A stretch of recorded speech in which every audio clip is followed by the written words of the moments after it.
লিলির নিজেকে মনে হচ্ছে একগুচ্ছ কাপড়ের বস্তা পরা মমি। বিয়ের ভারী শাড়ি গহনায় মুড়িয়ে দেয়া হয়েছে, তাও সেই সকাল সকাল পার্লারে যেতে হয়েছিল। যাবার আগে তরি এসে বলল, যা খাওয়ার এখনই খেয়ে নে, ফটো সেশনের আগে তো আর খেতে পারবি না। কেন, কি সমস্যা? আরে, মেকআপ নষ্ট হয়ে যাবে তো। এটা শোনার পর বেশ ভালো করে খেয়ে নিয়েছে।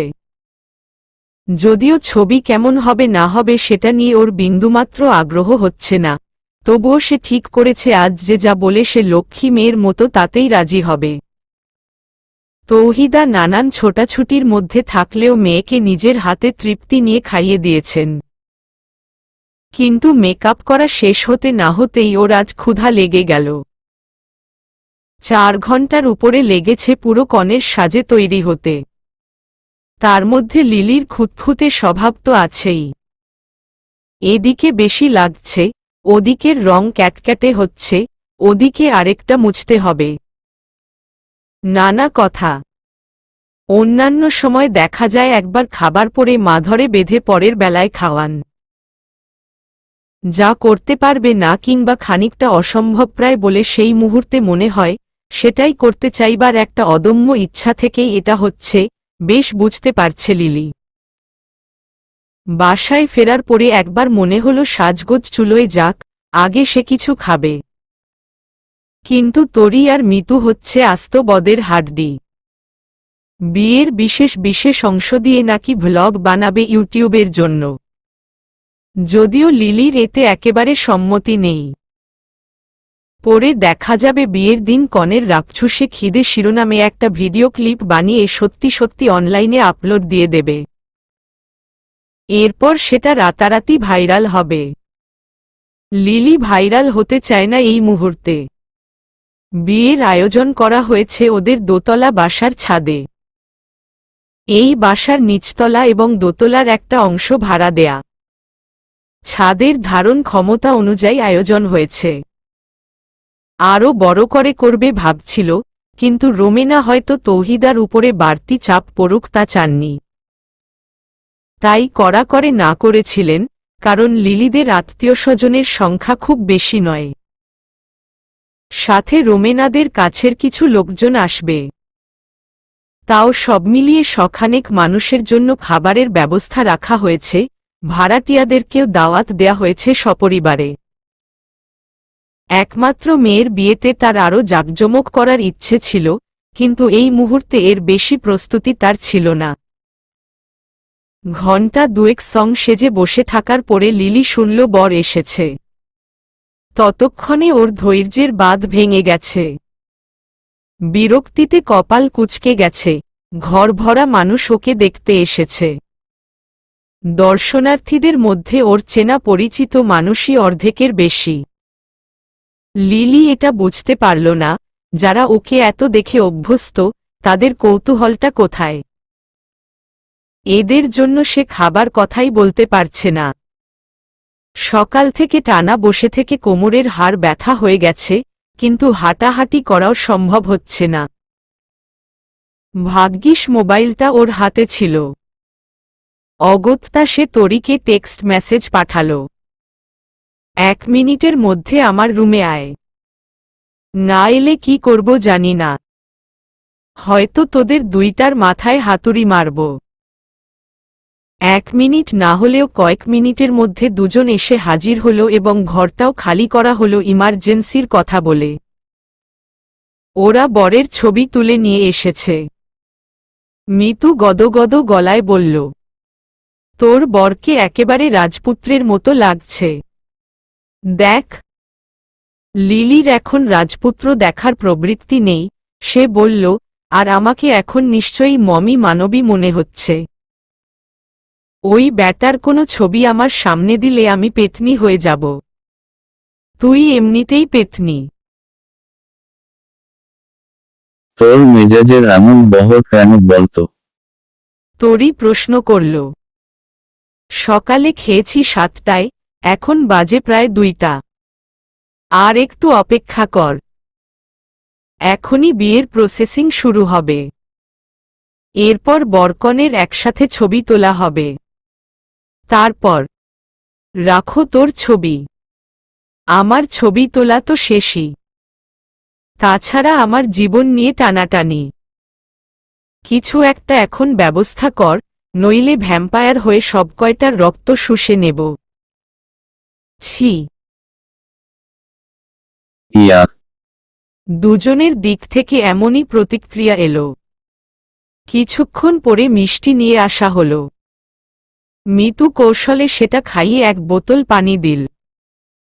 লিলি পানির বোতল থেকে গলা ভেজানোর সময় বেশ খানিকটা পানি শাড়িতে পড়ল। এছাড়া দেখা গেল লিপস্টিকও লেগে গেছে ঠোঁটের আশেপাশে। সেটা ঠিক করতে করতে তরি বলল, আজকের দিনে এমন করে থাকিস না। উপভোগ করার চেষ্টা কর। মুহূর্তগুলো কিন্তু আর ফিরে আসবে না। উত্তরে কিছু বলার আগেই আরেকবার রুমে মানুষজন আসতে থাকল। লিলির মনে হল, ওর মতের বাইরে বিয়েটা হচ্ছে বলেই কি সবকিছু এমন অসহনীয় লাগছে। সবসময় কনেকে দেখে এসেছে কেমন দ্যুতিতে উদ্ভাসিত, আনন্দচ্ছটায় জলজলে মুখ। ওর কেন তবে সবকিছু এমন দুর্বিষহ লাগছে। যখন লিলিকে কবুল বলতে বলা হলো, ওর মনে হল জীবন থেকে সব উচ্ছ্বাস, আনন্দ যেন প্রবল ঢেউয়ের তোড়ে কোথাও ভেসে যাচ্ছে। তিতাকুটে একটা অনুভূতি হচ্ছিল গলায়। তবুও নিজেকে স্বাভাবিক রেখে কালবিলম্ব না করে কবুল বলে দিল। সিগনেচার করার সময় ক্ষেপণ করেনি। হাত প্রবলভাবে কাঁপছিল, কিন্তু লিলির যেন ভীষণ তাড়া আজ। কিসের জন্য সে জানে না। কনে বিদায়ের আগে তৌহিদা নিজেকে শক্ত রাখতে পারলেন না। মেয়েকে জড়িয়ে ধরে হু হু করে কাঁদলেন। লিলির চোখে পানির আভাস ছিল, কিন্তু সে জেদ আর অভিমানে সামলে রইল। লিলি জানে না, অভিমান একবার মনে জন্মালে শেকড় সমেত তা উপড়ে ফেলতে হয়। অভিমান এমন এক আশ্চর্য বাড়ন্ত বৃক্ষ, যেটা একবার জন্ম নিলে বিনা পরিচর্যাতেও ডালপালা মেলে মুহিরুহ হয়ে ওঠে। না জেনেই সে একটা বুক চাপা অভিমানকে লালন করার চেষ্টা করে গেল। লিলি যেটা জানে না তৌহিদা সেটা বেশ ভালো মতো জানেন। কিন্তু তিনি মেয়েকে আরেকটু সময় দিতে চাইলেন। সময় অনেক সময় সব ঠিকঠাক করে দেয়। এই কয়েকদিনে নেহালের সাথে তার কথা হয়েছে অনেকবার। ছেলেটা সত্যিই খুব ভালো। তার নির্বাচন ভুল নয়, সেটা লিলি খুব তাড়াতাড়ি বুঝতে পারবে বলেই উনার বিশ্বাস। বয়স নিয়ে নেহালের মধ্যে একটা দ্বিধা ছিল। তৌহিদা বলেছিলেন, তোমার বয়সের পরেও এখন অনেকে বিয়ে করে না। তুমি এটা নিয়ে এত ভাবছ কেন বাবা? নেহাল উত্তরে বলেছিল, আন্টি, সেটা নিয়ে আমার ভাবনা নেই। কিন্তু লিলি অনেক ছোট। সে বিষয়টা কতটা বুঝতে পারবে বা কিভাবে নেবে, সেটাই ভাবনার। লিলি ছেলে মানুষ, কিন্তু অবুঝ নয়। তুমি একটু সামলে নিও বাবা, ওকে বুঝতে পারলেই দেখবে সেও তোমাকে বুঝতে শুরু করবে। রোমেনার গাণিতিক হিসেব বাস্তব জীবনে কতটা কার্যকরী হবে তিনি জানেন না। তবে এই 2 - ফলাফল যেন প্লাসই হয় তিনি সর্বান্তকরণে চান। মেয়েটা যেন এই 2-3 দিনেই কেমন চুপচাপ হয়ে গিয়েছিল, বড্ড বেশিই যেন স্বাভাবিক থাকার চেষ্টা। সেটাই তার বড্ড বুকে লাগত। কিন্তু এখন হিতোপদেশ দিতে গেলে তার ফলাফল ইতিবাচক হবার সম্ভাবনা নেই বললেই চলে। আস্তে ধীরে মেয়েটা নিজে খানিকটা উপলব্ধি করতে পারলেই কথাগুলো লিলির বোধগম্য হবে। নইলে ফাঁকা উপদেশ ছাড়া অন্য কিছু মনে হবে না। মেয়ে চোখের সামনে বসেই কেমন দূরের মানুষ হয়ে যাচ্ছিল। তিনি চেয়েও কিছু করতে পারছেন না, ভেবে তার কষ্ট হচ্ছিল ভীষণ। তবে সব কষ্ট ছাপিয়ে গেল আজ, এই খানিক আগে, যখন মেয়েটা তাকে ছেড়ে অন্যত্র চলে যাচ্ছিল। এই ঘরের পাশাপাশি মেয়ের আরেকটা ঘর হল। তারাও তার মতোই আপনজন হবেন, এটাই তার চাওয়া। কিন্তু তিনি যে বড্ড বেশি একা হয়ে গেলেন। এই একাকিত্ব তিনি কি দিয়ে ঘোচাবেন? সারাদিনের ধকল শোয়া লিলির এলোমেলো ঘরটায় এসে তিনি ডুকরে কেঁদে উঠলেন। গাড়িতে নেহালের পাশেই বসে আছে লিলি। গাড়ি চলছে লিলির নতুন গন্তব্যের পানে। মেয়েটা অস্বাভাবিক রকম গাম্ভীর্য ধরে রেখেছে। এই বয়সী একটা মেয়ের জন্য অত্যন্ত বেমানান মনে হচ্ছে। নেহাল প্রথম লিলির যে ছবিটা দেখেছিল, সেখানে অদ্ভুত প্রাণশক্তি মাখা ঝলমলে হাস্যোজ্জ্বল একটা মুখ দেখেছিল। আজ সেটা পুরোপুরি অনুপস্থিত। নেহালের ভেতরের অস্বস্তিবোধ আবার ফিরে আসছিল।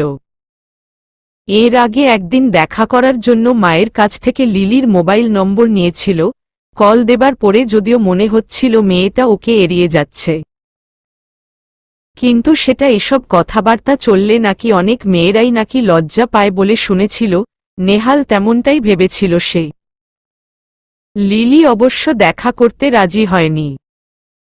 তবে এক দুইবার সকলের উপস্থিতিতে কথা বলার সময় মনে হতো মেয়েটা কি যেন বলতে চায়। একটা অব্যক্ত আর্জি যেন সে দেখেছিল মেয়েটার অভিব্যক্তিতে। সেসবই দ্বিধায় ফেলছিল নেহালকে। লিলির মা অত্যন্ত দৃঢ়ভাবে বলেছিলেন, কোনো সমস্যা নেই, রাজি হয়ে যেতে। এখন কেন যেন মনে হচ্ছে একবার অন্তত লিলির সাথে খোলাখুলি কথা বলতে পারলে ভালো হতো। অল্পবয়সী তরুণী মেয়েটার জীবনটা তো এখন ওর সাথে জুড়ে গিয়েছেই।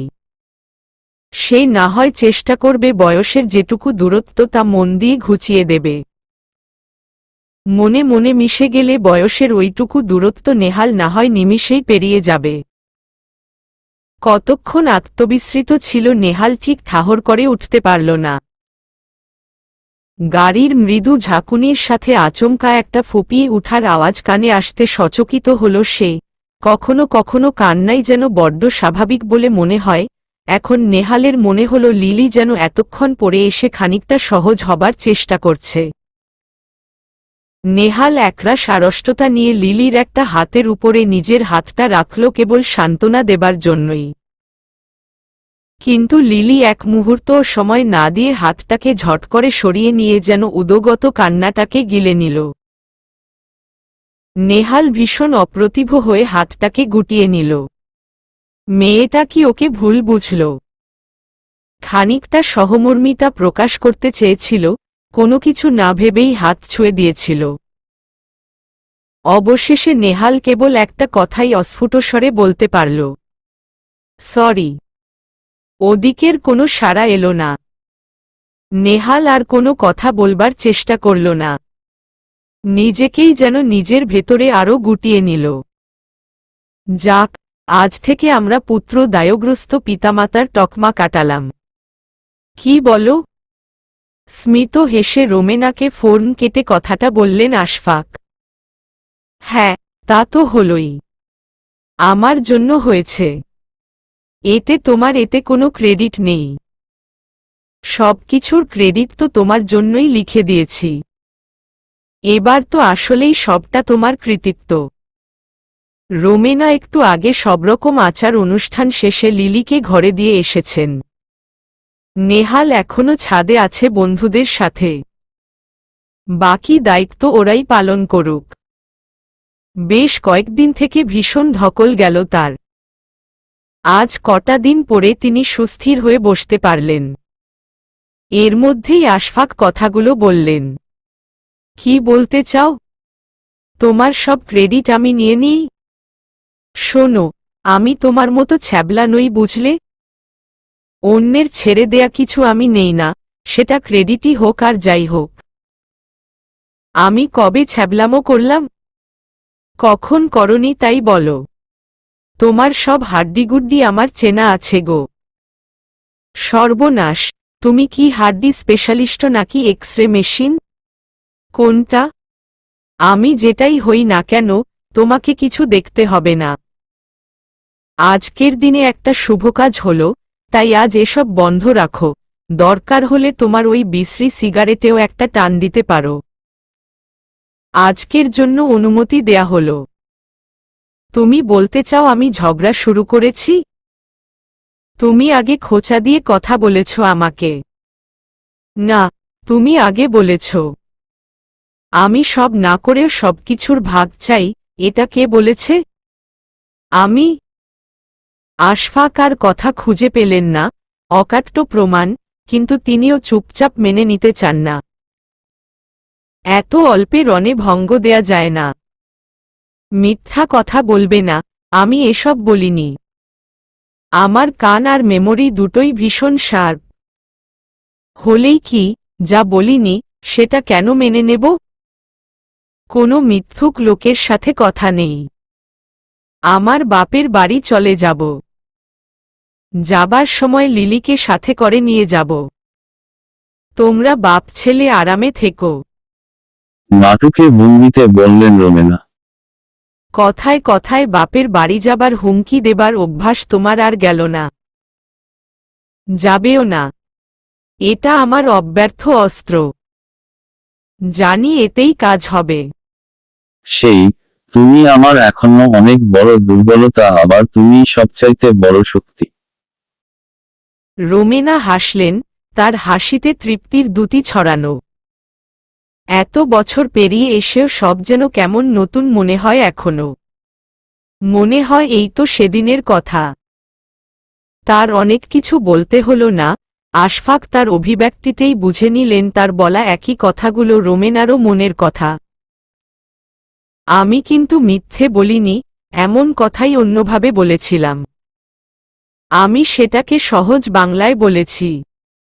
আবার শুরু হচ্ছে। এ কিভাবে কতক্ষণ চলবে কেউই জানে না। তবে আশফাক আর রোমেনা নিজেদের বয়সকে ছাপিয়ে মনের তারুণ্য আঁকড়ে ধরে রেখেছেন। প্রত্যেকের মধ্যে একটা ছোট্ট শিশু বাস করে, সেটা মাঝে মধ্যে বেরিয়ে আসতে চায় স্থানকাল পাত্র ভুলে। ঘুমে লিলির চোখ বন্ধ হয়ে আসছিল। সারাদিনের এই অবিশ্রান্ত ক্লান্তিতে সে বিপর্যস্ত প্রায়। আজকের পর না চাইলেও অনাকাঙ্ক্ষিত একটা বদল ওর জীবনে চলে এসেছে। সেটার সাথে সে কিছুতেই মানিয়ে নিতে পারছে না। নেহাল ওর সাথে দেখা করতে চেয়েছিল। এই লোককে ওর কেন যেন কপট মনে হচ্ছে। ওদিকে বিয়ে করবে বলে নাচছে, অন্যদিকে ওর সাথে কথা বলতে চায়। নিশ্চয়ই বিয়ে যেহেতু ঠিক হয়ে গেছে, এখন থেকে না হয় বন্ধুত্ব করি এসবই বলতো। এসব আলগা দরদ ওর প্রয়োজন নেই বলে সোজা না করে দিয়েছে। নেহালকে দেখলে তো দূর, নাম শুনতাই বিরক্ত লাগছে। মা তো এই ব্যাটার নাম বলতে অজ্ঞান। এই লোক বিয়েতে রাজি না হলেই তো ওর জীবনের এমন দুর্গতি নেমে আসত না। তাই লিলির অবচেতন মনের বড় একটা অংশ নেহাল নামের লোকটাকেই ওর সবচাইতে বড় শত্রু হিসেবে চিহ্নিত করে নিয়েছে। অথচ লোকটার সাথে ওর জীবন জুড়ে গেছে। যে ওর এত বড় ভাগ্য বিপর্যয়ের কারণ, তাকে সে হাড়ে মজ্জায় বুঝিয়ে দেবে লিলিকে বিয়ে করে কত বড় ভুলটা সে করেছে। ইতোমধ্যে পোশাক বদলে ফেলেছে, নৌরিনের সাহায্য নিয়ে সাজ ধুয়ে মুছে ফেলেছে। এরপর লাইট নিভিয়ে ফুলে সাজানো বিছানায় গিয়ে শুয়ে পড়ল। মায়ের করুণ মুখটা চোখে ভাসছে। তাকে জড়িয়ে ধরে খুব করে কাঁদতে পারলে ভালো লাগত, কিন্তু কোথাও যেন বাজছে। তার সাথে আরও কিছুদিন রাখলে কি খুব বেশি ক্ষতি হতো? দূরে যেহেতু মা পাঠিয়েই দিতে চাইছেন, সে দূরেই যাবে, বহু দূরে। কাছে বসেও তার নাগাল পাওয়া যাবে না। মনে মনে দৃঢ়প্রতিজ্ঞ লিলি। নেহাল ঘরে এসে দেখল ঘর জুড়ে অন্ধকার। সুইচ টিপে আলো জ্বালাতেই নিজের চিরপরিচিত ঘরটাকে অচেনা রূপে আবিষ্কার করল। ঘরের ডেকোরেশনের পাশাপাশি নতুন সদস্য ঘরে এসেছে। যে মেয়েটা ওর বিছানা অধিকার করে ঘুমিয়ে আছে। কিন্তু ওর তো কথা বলার ছিল, অনেক কিছু জানার ছিল, জানানোর ছিল। নেহাল বিছানার অন্য পাশে এসে শুয়ে পড়ল। কেমন যেন অস্বস্তি হচ্ছিল। যার সাথে সেভাবে কখনো কথা হয়নি, তার সাথে মাত্র কয়েক ইঞ্চি দূরত্বে এমন অনুভূতিটা হওয়াটাই বোধহয় স্বাভাবিক। উল্টো পাশ ফিরে প্রায় জড় পদার্থের মতো নড়াচড়াবিহীনভাবে পড়ে রইল অনেকক্ষণ। একসময় ঘুম নেমে এলো নেহালের চোখে। সেই ঘুম ভাঙল কপালে জোর ধাক্কা লেগে ধরফরিয়ে উঠে বসল সে। লিলিকে দেখল নিজের কপাল চেপে গজগজ করতে। কপালের সাথে কপাল কিভাবে ঠোকাঠুকি লেগে গেল আদৌ সম্ভব কিনা সে বুঝতে পারছে না। লাইটটা জ্বালিয়ে দিন তো, এরপর কিছু কথা বলবো আপনাকে। নেহাল বাধ্যগত মানুষের মতো উঠে গিয়ে লাইট জ্বালালো। এরপর মৃদু হেসে জিজ্ঞেস করল, আপনার মাথা ব্যথা করছে কেন? তাহলে কপাল টিপে দেবার ছুতোয় ছুঁয়ে দেয়া যাবে, তাই না? এহেন আক্রমণের জন্য একেবারেই প্রস্তুত ছিল না নেহাল।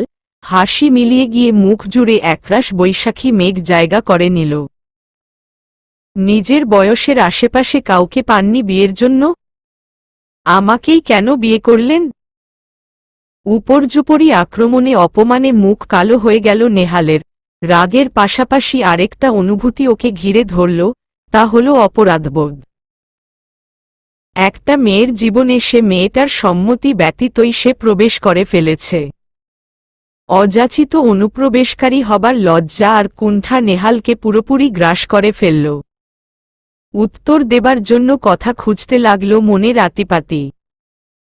নেহালের একটা সমস্যা হল সে প্রয়োজনের সময় প্রায় কথা খুঁজে পায় না।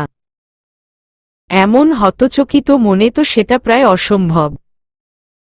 লিলির চোখে তীব্র ক্ষোভের পাশাপাশি আর কি যেন একটা আছে, সেটা শীতলতা নাকি অন্য কিছু সে জানে না।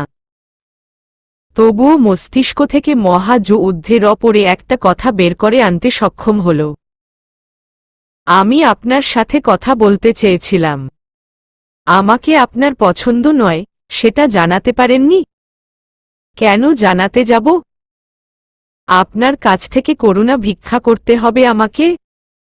কেঁদে কেটে বলতে হবে, প্লিজ আমাকে বিয়ে করবেন না? এসব আমাকে দিয়ে হবে না। প্রায় হিসিয়ে উঠে বলল লিলি। তাহলে আমি কিভাবে বুঝব? আমার কাছে তো মানুষের মনের কথা বোঝার মেশিন নেই, তাই না? নেহালের মনে যেটুকু সহানুভূতি ছিল সেটা রাগে বদলে যাচ্ছে। এসব ভুজুং আমার সাথে দেবার চেষ্টা করবেন না। আপনার মতো লোকদের আমার চেনা আছে। সব দিকেই তাল দিতে ওস্তাদ। আপনি কিন্তু বাড়াবাড়ি করছেন। আমার সম্পর্কে কতটা জানেন? আমার জানার দরকারও নেই।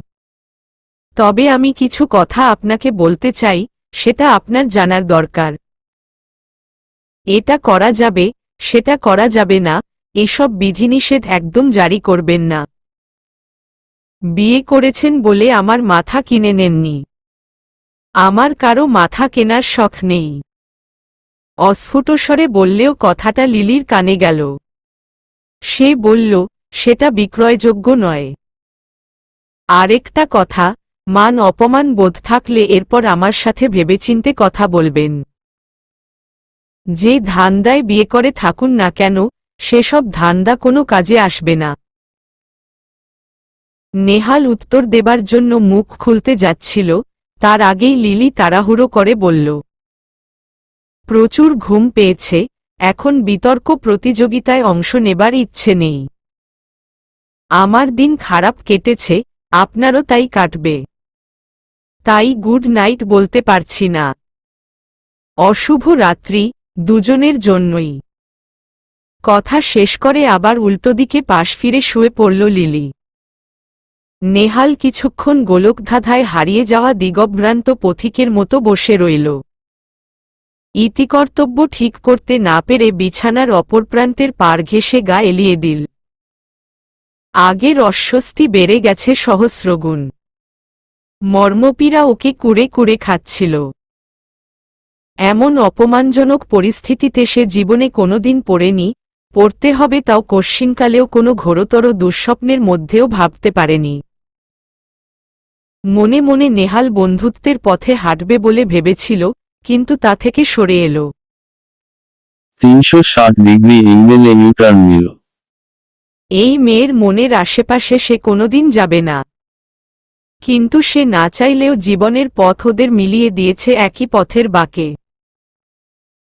চাইলেই কি আলাদা পথে যাওয়া যায়?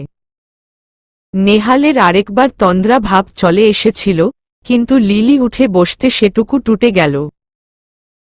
মেয়েটা উঠে নিজের ব্যাগের পাশে গেল। ব্যাগের চেইন খুলে কি যেন খুঁজছে। এরপর তা না পেয়ে ঘরময় পায়চারি করতে লাগল। নেহাল কিছু জিজ্ঞেস করবে না করেও নিজেকে আটকে রাখতে পারল না, কিছু খুঁজছেন। লিলি মাথা উপর নিচ করে সম্মতিসূচক মাথা নাড়ায়। কি? বালিশ। নেহাল উঠে বসল। ওর মনে হলো এই মেয়ে কেবলমাত্র কমবয়সী তাই নয়, নির্ঘাত এই মেয়ের মাথায় গণ্ডগোল আছে, বেশ বর্ষর গণ্ডগোল। বিছানায় বালিশ আছে, লাগলে আরেকটার ব্যবস্থা করে দিচ্ছি। আমি আমার নিজের বালিশ ছাড়া ঘুমাতে পারি না। সামান্য বালিশের জন্য আপনি এমন পাগলামি করছেন? গলার বিস্ময় কোনোভাবেই চাপা দিতে পারল না নেহাল। আপনার কাছে যেটা সামান্য, তুচ্ছ, অন্যের কাছে তাই জীবনের সবচাইতে গুরুত্বপূর্ণ জিনিস হতে পারে। মা জানে, তাও। লিলির মুখে আবারও বিষাদ ঘনিয়ে এলো। মায়ের জন্য মন কেমন করছে। মনে পড়ল, 1-2 দিন ছাড়া সে মাকে ছাড়া থাকেনি। তিনি একা ওকে ছাড়া কিভাবে আছেন, ভাবতেই ভেতরটা টনটনিয়ে উঠল। শুধু কি বালিশ, নিজের প্রিয় চিরচেনা ঘর, অতি প্রিয় আপনজন সবই তো ছেড়ে চলে এলো। কিন্তু এই লোকের সামনে সে কিছুতেই কাঁদবে না। তৌহিদা আজ লিলির ঘরেই শুয়েছেন। পুরো বাড়িতে আজ অনেকেই আছে, তবুও সব যেন ফাঁকা ফাঁকা লাগছে। একরাশ শূন্যতা ঘর জুড়ে, তার সমস্ত মন জুড়ে।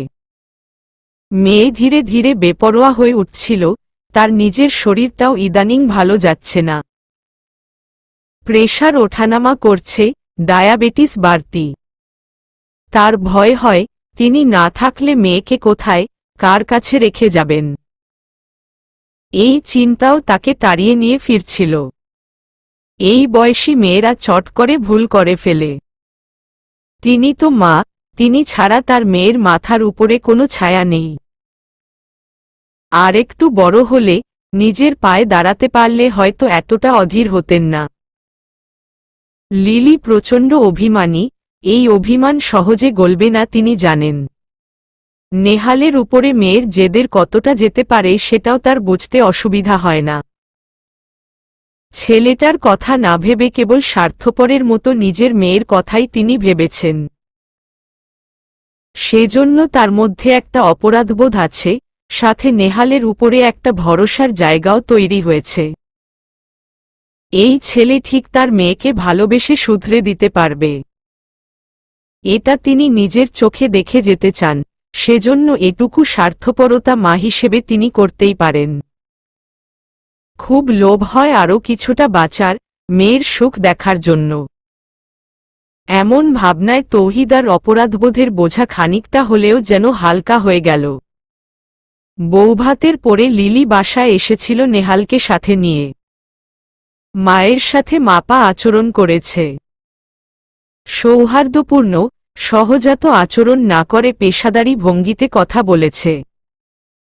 যা প্রয়োজন সেটুকু বলেছে অত্যন্ত স্বাভাবিক গলায়, কিন্তু এর বাইরে একটা কথাও বলেনি। তৌহিদার ভেজা চোখ লিলিকে গলাতে পারেনি। তৌহিদাও তার মনে জমা শঙ্কা মেয়েকে জানাতে চান না। সেই রাতের পর থেকে নেহালও আর কথা বলার চেষ্টা করেনি লিলির সাথে। বিয়ের 4 দিন পরে আজ রোমেনা সবাইকে নিয়ে সকালের নাস্তা করতে বসেছেন। লিলিকে পাশে বসিয়ে আমোদে গলায় এটা সেটা বলছিলেন। আনন্দ ঝলমল একটা সুখী পরিবারের ছবি। সম্পর্কের উন্নতি বলতে শাশুড়ি আর নৌরিনের সাথে ওর বেশ জমে গেছে বলা যায়। নেহাল বসতেই রোমেনা স্বভাবসুলভ গলায় ছেলেকে বললেন, কি রে, তুই না বললি বিয়ের পরে বউয়ের টিফিন গুছিয়ে দিবি, বিনুনি বেঁধে দিবি, আরও কত কি। এখন তো দেখছি কথাও বলতে পারিস না। লিলির হঠাৎ আর্স্ট হয়ে আসা নজর এড়ায়নি নেহালের। এই প্রথম মায়ের কথায় বিরক্ত হল সে। সেটা লুকানোর চেষ্টাও করল না নেহাল। দিকবিদিক না ভেবেই বলে ফেলল, মা, এভাবে পুশ করছো কেন বারবার? সবকিছু কি এভাবে জোর করে হয়? দুজনকে একসাথে জুড়ে দিলে একবারও জিজ্ঞেস করেছিল তাকে আমাকে সে বিয়ে করতে চায় কিনা? কেমন ছেলে ওর পছন্দ? প্লিজ সবসময় এমন নিজের মনগড়া সিদ্ধান্ত চাপিয়ে দেয়া বন্ধ করো। একজন বাইরের মানুষ এসেছে, তার এসব খারাপ লাগতে পারে। আনন্দময় পরিবেশ নিমিষেই নিস্তব্ধ প্রেতপুরীতে পরিণত হল যেন। আশফাক, নওরিন আর রিয়াদ হতভম্ব হয়ে তাকিয়ে আছে রোমেনার দিকে। রোমেনার সবসময়কার হাসিমুখে একরাশ নিস্তব্ধতা এসে জমা হয়েছে। এত বছরের মধ্যে তার এমন অভিব্যক্তি কেউ দেখেনি। একবার নেহাল অসুস্থ হয়ে জমে মানুষে টানাটানি হয়েছিল সেই সময়, আরেকবার নওরিনের অ্যাক্সিডেন্টের সময় ছাড়া আর কখনো স্ত্রীকে এমন থমথমে মুখে দেখেননি আশফাক। কঠিন পরিস্থিতি সহজ করে নিতে রোমেনা সবসময় সিদ্ধহস্ত। নেহাল কথাগুলো বলেই বেরিয়ে গেছে না খেয়ে, ওর কথাগুলো রোমেনা ছাড়াও আরেকজনের মর্মমূলে এসে আঘাত হেনেছে। লিলি নিজেও স্তব্ধ হয়ে বসে আছে। নেহাল যে এভাবে বলবে সে ভাবতে পারেনি। ওর মনে হয়েছে সেদিন রাতে আসলেও বেশ বাড়াবাড়ি হয়েছে, কিন্তু নিজের জেদের কাছে সে হারতে চায়নি বলে দুঃখ প্রকাশ করা হয়নি। সেটা ওর ধাতে নেই। রোমেনাকে অল্প সময়ে লিলি এতটা ভালোবেসে ফেলেছে আজ বুঝতে পারল। নেহালের উপরে রাগটা বাড়ল। এমন বেয়ারা ছেলেও হয়। নেহাল কাজে মন দিতে পারছে না। একটা অসহনীয় অস্থিরতা ওকে বারবার গ্রাস করছে। কিন্তু কয়েকদিনের ছুটির পরে বাসায় ফেরার উপায় নেই এখন। বিয়ের পর প্রথম অফিসে এসেছে, কলিগরা সকলেই নিমন্ত্রিত ছিল। আজ নানারকম ঠাট্টা মশকরা পর্ব থামছেই না তাদের। মুখে হাসি ঝুলিয়ে রেখে সেসবের মুখোমুখি হলেও ভেতরে ভেতরে কেমন গুমোট হয়ে আছে। মনে কালবৈশাখী জমিয়ে রেখে বাইরে ঝলমলে রোদের প্রকাশ ঘটানোর মতো বিড়ম্বনা বোধ হয় আর কিছুতে নেই।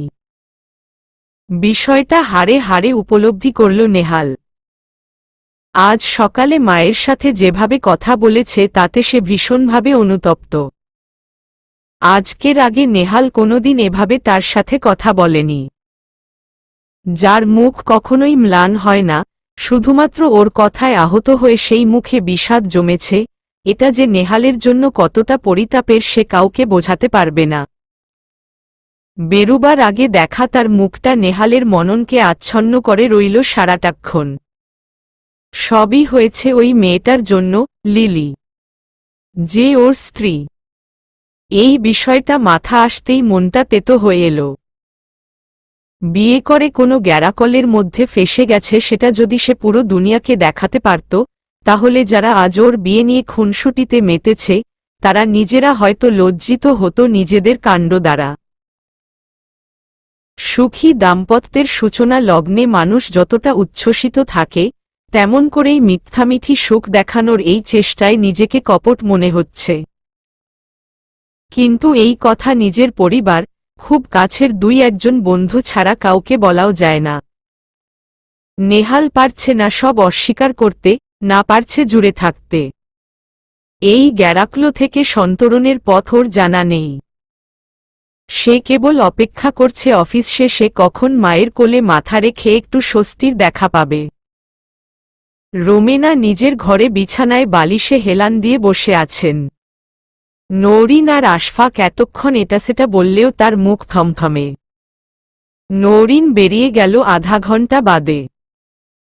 আশফাক এগিয়ে তার পাশে বসে রোমেনার একটা হাত নিজের হাতের মধ্যে নিয়ে বললেন, রুমু, তোমাকে আজ অচেনা মনে হচ্ছে।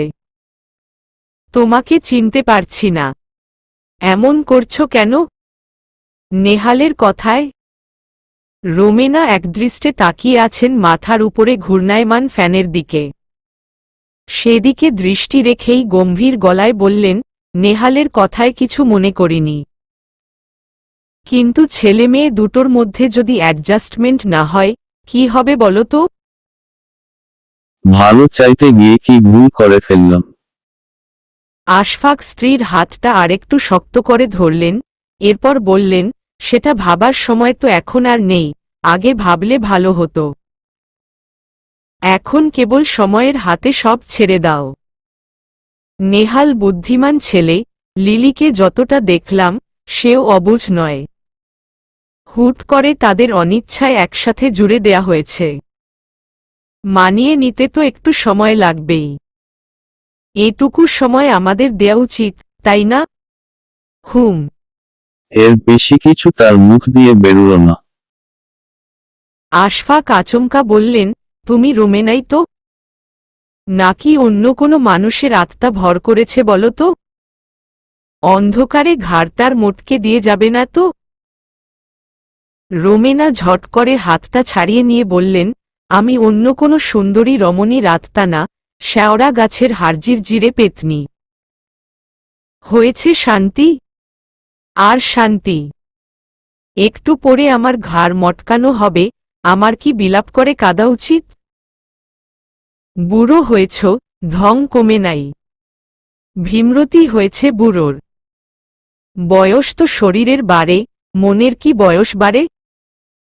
আমার তো 23-এর পরে আর বাড়েনি যখন তোমাকে প্রথম দেখি। আহা, এই চাপার জোরেটাই আছে। শোনো, আমার রাগের সুযোগ নিয়ে যে 2টা মিষ্টি খেয়ে নিলে সেটার কি হবে? তুমি দেখেছ, আমার এই 2 চোখের সাথে অদৃশ্য চোখ আছে তোমার সাথে সেট করা। সুগার লেভেল বাড়তি ছিল তোমার, তাও কেন করলে? যাক, শ্যাওড়া গাছের পেতনি বিদায় হয়ে স্বরূপে ফিরলে। এসব রসযুক্ত কথা বলে আমাকে ভোলানোর যাবে না। যা বললাম উত্তর দাও। আচ্ছা, সরি। সরি আমাকে না বলে অশোককে বলা উচিত। সে না মাফ করলে আমার আর কি করার? আশফাকের ভীষণ ভালো লাগে স্ত্রীর এই উৎকণ্ঠা। তিনিও চিন্তায় পড়ে গিয়েছিলেন রোমেনার মনের অবস্থা দেখে। এখন স্বস্তি ফিরেছে। মিষ্টি তিনি একটা খেয়েছেন, নওরিনকে দুটোর কথা বলতে বলেছিল রোমেনাকে রাগিয়ে দিতে। রেগে গেলে নিজের মধ্যে ফিরে আসেন তিনি, এটা আশফাক জানেন। মান ভাঙানোর জন্য এমন ছোট্ট নির্দোষ মিথ্যে বললে কি খুব বেশি ক্ষতি হয়? লিলি অনেকবার ভেবেছে রোমেনার সাথে গিয়ে দুটো কথা বলে আসবে, কিন্তু কি এক দ্বিধা ওকে বাধা দিয়েছে বারবার। এই ভদ্রমহিলাকে সে অল্প সময়েই ভালোবেসে ফেলেছে। তিনি যদি ওকে ভুল বোঝেন, এটা ভাবলেই লিলির মন খারাপ হয়ে যাচ্ছে। ওর সাথে নেহালের ঝামেলা চলছিল, ওর সাথেই যুঝে নিত। সবার চোখে ওকে এভাবে দেখানোর কি ছিল? লোকটার জন্য নিজের মায়ের সাথে দূরত্ব তৈরি হয়েছে, এখানেও সদ্য তৈরি হওয়া ভালো লাগার মানুষগুলোও যদি ওকে বুঝতে ভুল করে ফেলে। তরি আর মিতুর সাথে কথা বলতেও ভালো লাগছে না আজ। নতুন কন্টেন্ট নিয়ে আলোচনা হচ্ছিল ওদের ইউটিউব চ্যানেলের জন্য। অন্য সময় সেই অগ্রণী ভূমিকায় থাকে, আজ থাকল না থাকার মতোই। তরি তো বলেই ফেলল, বিয়ে হতে না হতেই বদলে গেছিস। কদিন পর তো তোর দেখাই পাওয়া যাবে না। কথাটাও যেন কোথাও গিয়ে লাগল। সে বদলে যাবে না, কারোর জন্য, কিছুর জন্যই সে বদলাবে না। তরির বলার পরেই সদ্য হওয়া দোদুল্যমান সম্পর্কটা একটা শেকলের মতো ওকে যেন আষ্টে পৃষ্ঠে বেঁধে ফেলল। কেমন দম বন্ধ হয়ে আসছিল। নিজের অবচেতনেই কখন যেন মনটা আতিপাতি খুঁজতে শুরু করল মুক্তির পথ। নেহাল বাসায় ফিরে নিজের ঘরে যাবার আগে মায়ের ঘরে চলে এলো। তখনও রোমেনা আধশোয়া হয়ে চোখ বন্ধ করেছিলেন। নেহাল পা টিপে টিপে উল্টো দিক থেকে বিছানায় উঠে মায়ের কোলে মুখ গুজে শুয়ে পড়ল। রোমেনা মাথা তুলে ছেলের চুলে হাত বুলিয়ে দিতে লাগলেন। সারাদিনে দুজনের মনে যতটা অভিমানের মেঘ জমেছিল, এটুকু স্নেহ মাখা সান্নিধ্যে যেন তা বাষ্পীভূত হয়ে হাওয়ায় মিলিয়ে গেল। ছেলের ভেজা চোখের আভাসে মায়ের মনটাও আর্দ্র হয়ে এল। মন খারাপ? রোমেনাই প্রথম কথা বললেন। ছিল, এখন নেই। তুই আমার উপরে রেগে আছিস বাবু? তোমার উপরে আমার কখনো রাগ হয় না, তখন উল্টোপাল্টা যা মুখে এসেছে বলে ফেলেছি। সেসব যদি মনে রাখো তাহলে আমার ভীষণ কষ্ট হবে। যেটা মনে করে তুই কষ্ট পাবি তেমন জিনিস মনে রাখতে নেই। তুমি পৃথিবীর সেরা মা। তুই এই বয়সে ভেউ ভেউ করে কাঁদছিস কেন? লোকে কি বলবে? মা, আমি মোটেও ভেউ ভেউ করে কাঁদছি না। উঠে বসে চোখ মুছতে মুছতে বলল নেহাল। কাঁদছিস তো? তোর বউ দেখলে তো বুড়ো খোকা বলবে। কে কি বলল না বলল তাতে আমার কিচ্ছু যায় আসে না। এই তো আবার বাচ্চাদের মতো নাক ফুলিয়ে রেগে যাচ্ছিস। বড় হওয়ার পাশাপাশি একজনের বড় হয়েছিস ভুলিস না। মায়ের ঝলমলে হাস্যোজ্জ্বল মুখ দেখে সারাদিনের অস্থিরতা নিমিষেই হারিয়ে গেল কোনো সুদূরে। এই হাসিটুকু নেহালের কাছে অমূল্য। একরাশ মন ভালো করা বাতাস হু হু করে মনে এসে লাগল। সেই আবেশ নিয়ে নিজের ঘরে যেতে যেতে ওর ঘরের নতুন বাসিন্দার কথা মনে আসতেই সেই আবেশ কোথাও ধাক্কা খেল। নেহালের নিজের ঘরে আসতে ইদানিং খুব অস্বস্তি হয়। আগের মতো একলা কিছু মুহূর্ত সে মাঝে মধ্যে কাটাতে চায়, কিন্তু সম্ভব হয় না। কারণ ঘরটা এখন আর ওর একার নেই। ভাগাভাগি হয়ে গেছে এমন একজনের সাথে যে এই ঘরে এসে পড়েছে নিতান্ত অনিচ্ছায়, বাধ্য হয়ে। যখন নেহাল ঘরে ঢুকল তখন লিলি ঘরময় পায়চারি করছিল।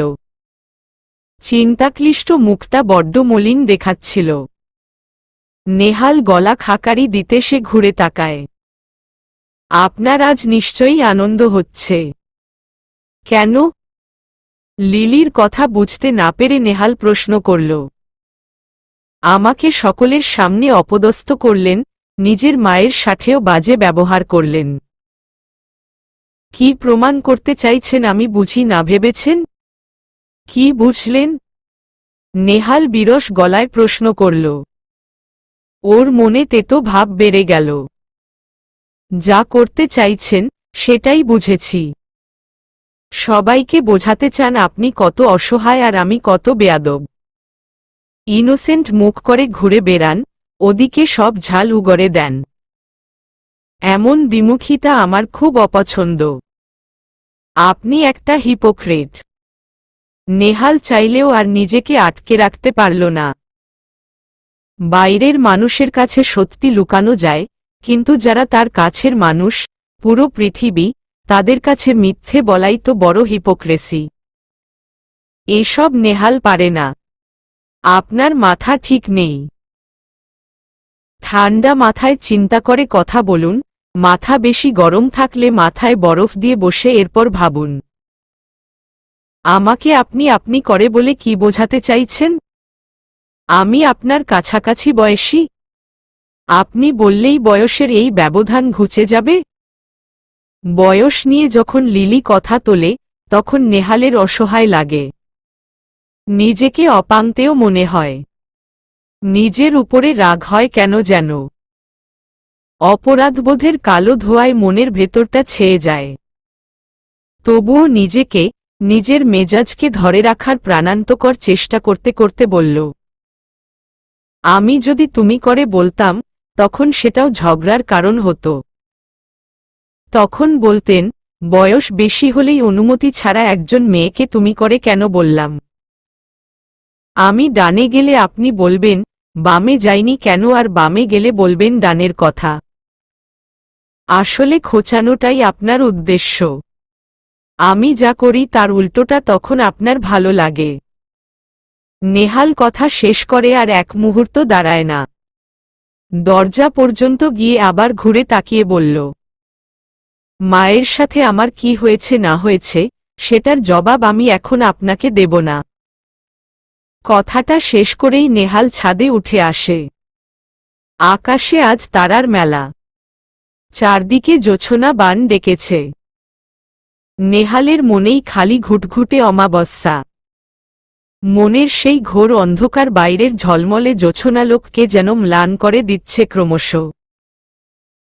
চোখ বুজে দাঁড়িয়ে রইল নিঃসঙ্গ নেহাল। লিলি এখনো স্তব্ধ হয়ে দাঁড়িয়ে আছে ঘরের একেবারে মাঝখানে। সে ভাবতে পারেনি নেহাল এভাবে উত্তর দেবে। সেদিন রাতের পরে ভেবেছিল একবার নিজের ভুল স্বীকার করবে কিনা, কিন্তু সেটা পারেনি অনভ্যস্ততায়।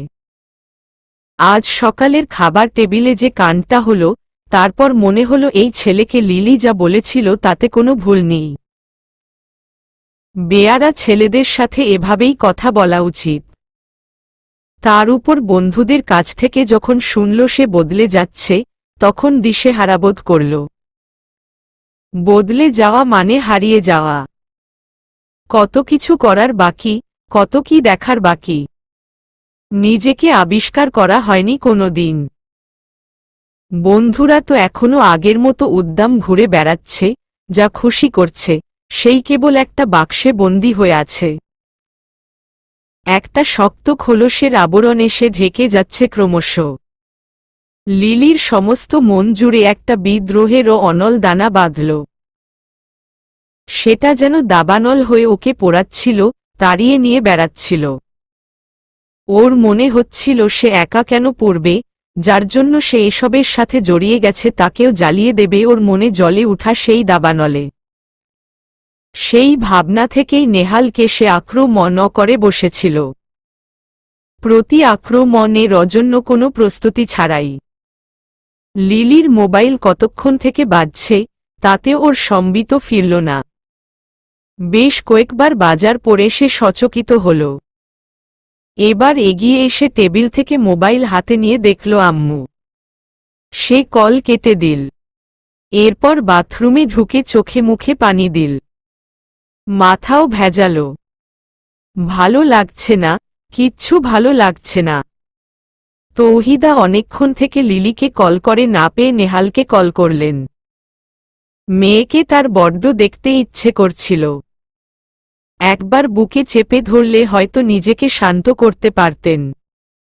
এখন রাত হয়ে গেছে, সেটা সম্ভব নয় বলে অন্তত কথাটুকু বলতে চেয়েছিলেন। কিন্তু মেয়ে কল ধরছে না। তার মন আশঙ্কায় টলে উঠল। লিলিকে তিনি যত ভালো করে চেনেন, আর কেউ তো চেনে না। সে এমনিতে খুবই সহজ সরল, কিন্তু যখন একবার মাথায় কোনো জেদ চেপে যায় তখন সে ভয়াবহ আচরণ করে। নাওয়া খাওয়া পর্যন্ত ছেড়ে দেয়, নিজের উপরে, যার উপর রাগ তার উপরে যতক্ষণ পর্যন্ত শোধ না তুলতে পারে সে ক্ষান্ত হয় না। তিনি নিজের মেয়েকে সবসময় সমঝে চলতেন সেজন্য। আজ কিছু হয়নি তো ওই বাসায়। রোমেনা তো কিছু বললেন না, তার সাথে দুপুরে কথা হয়েছে। বন্ধুটিকে তিনি চেনেন, তৌহিদা কষ্ট পায়, এমন কিছু ঘটলেও তার কানে তুলবে না। তাই বাধ্য হয়ে নেহালকে কল করা। যদি জানা যায়। Hello, aunty? এখনো আন্টি ডাকবে? নেহাল অপ্রান্ত চুপ করে আছে। তিনি বুঝতে পারেন দুটোতে কাছাকাছি না এলে তাদের সম্পর্ক এগুবে না। তাই তিনি এসবে না গিয়ে জিজ্ঞেস করেন, কেমন আছো বাবা? ভালো। আপনি ভালো আছেন? হ্যাঁ, আছি।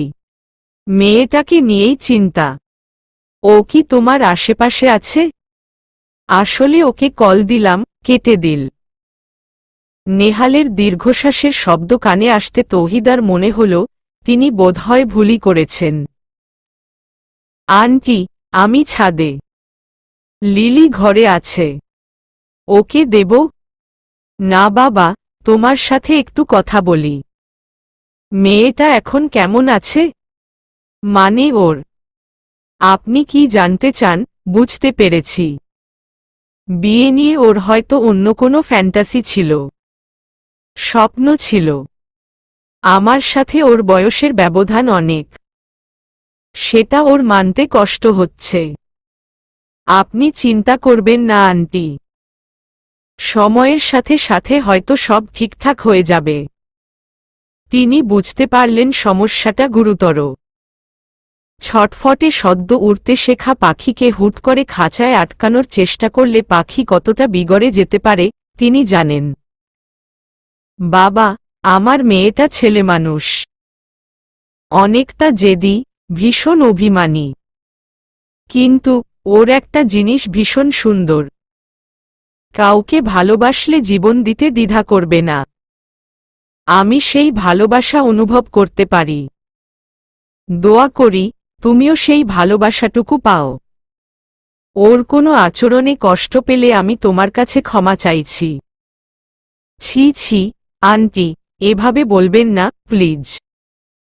তোমাকে একটা অনুরোধ করি, হয়তো স্বার্থপরের মতো মনে হতে পারে তোমার কাছে, কিন্তু মা তো।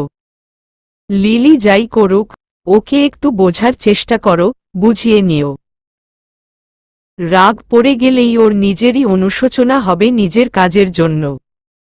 তখন পর্যন্ত ওকে একটু সামলে রেখো। একরাশ দ্বিধা নিয়ে কথাগুলো বললেন তৌহিদা। তার নানান চিন্তা হয় সবসময়। তিনি না থাকলে মেয়েটা কি করবে?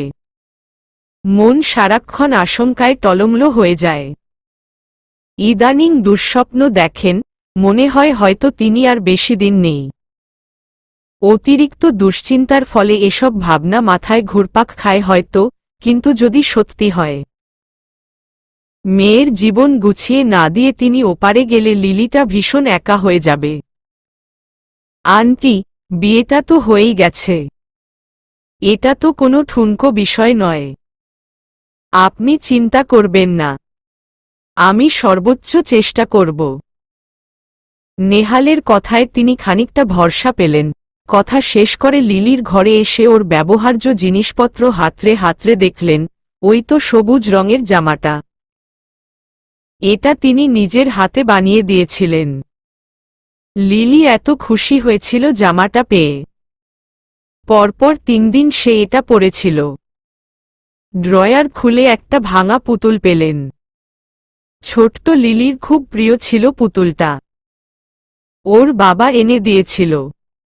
তারপর তো মেয়েটা এটা ভেঙে গেলেও হাতছাড়া করেনি। পুরনো অ্যালবাম খুলে 3 জনের একটা ছবিতে এসে থামলেন। মানুষটা খুব সুন্দর করে হাসত। তার ভালোবাসার সময়টা বড্ড অল্প ছিল। তাই বোধহয় মানুষটা তাকে এত ভালোবেসেছিল। লিলি তখন বছর 2-এর। আধো আধো বুলিতে কথা বলত, খিলখিল করে হাসত। এই ছবিতেও হাতে একটা খেলনা নিয়ে কি সুন্দর করে হাসছে ছোট্ট লিলি, ঠিক যেন জলপদ্ম। লিলির নামটা ওর বাবারই দেয়া। এই ছবিটা দেখে তিনি যেন সময়ের চাকা ঘুরিয়ে ফিরে গেলেন ফেলে আসা সময়টায়, যখন তিনি পরিপূর্ণ ছিলেন ভালোবাসায়। আপু, তুমি আজই চলে যাচ্ছ? আর কয়েকটা দিন থেকে যাও না? নৌরিনের বিছানায় বসে মিষ্টি করে আবদার করল লিলি। সে কি, থাকলাম তো অনেক দিন। তাছাড়া খুব বেশি দূরে তো নয়। আমি মন চাইলেই হুটহাট চলে আসি। তোমাকে খুব মিস করব। তাহলে তুইও চলে যাবি যখন ইচ্ছে হয়, একা বা নেহালের সাথে। লিলি এটা সেটা হাতে হাতে নৌরিনকে গুছিয়ে দিল। দুজনের জমে গেছে ভীষণ। ওর কোনো ভাইবোন নেই। নৌরিন এত প্রাণখোলা মানুষ, বড় বোনের মতো সস্নেহে কথা বলে। পরশুর খাবার টেবিলের ঘটনা নিয়ে ওকে একটা কথাও কেউ বলেনি। যেন কিছুই হয়নি, এমনভাবেই সবাই ওর সাথে কথা বলেছে। লিলির মনে হয় এই বাসার সবাই ভীষণ ভালো, কেবল একজন ছাড়া, নেহাল। ছাদে যাবি? মা আচার বানিয়েছে। ছাদে রোদে দেয়া আছে। চল নিয়ে আসি। নওরিনের আহ্বানে লিলি সাড়া দিল। ছাদে এসে দেখল রোদ তেমন নেই। লিলি, তুই বাড়িতে বসে আছিস কেন? তোর ক্লাস নেই? আছে। হাসি মুছে গেল মুখ থেকে। তাহলে যাচ্ছিস না যে? এমনি। গেলে দেখা যাবে অনেকেই নানান কথা শোনাবে। নেহালের বয়স নিয়ে ওকে ফোড়ন কাটবে, সেজন্য যাচ্ছে না। তুই আগে যেভাবে ছিলি, সেভাবেই সময় কাটাবি। তোর বা তোর আশেপাশের মানুষের যদি সমস্যা না হয়, তাহলে কে কি বলল তাতে কান দেবার কিছু নেই। বুঝলি? লিলি উত্তর দিল মাথা উপর নিচে দুলিয়ে। পাশের ছাদে একজন মেয়ে একটা ফুটফুটে শিশুকে নিয়ে এসেছে।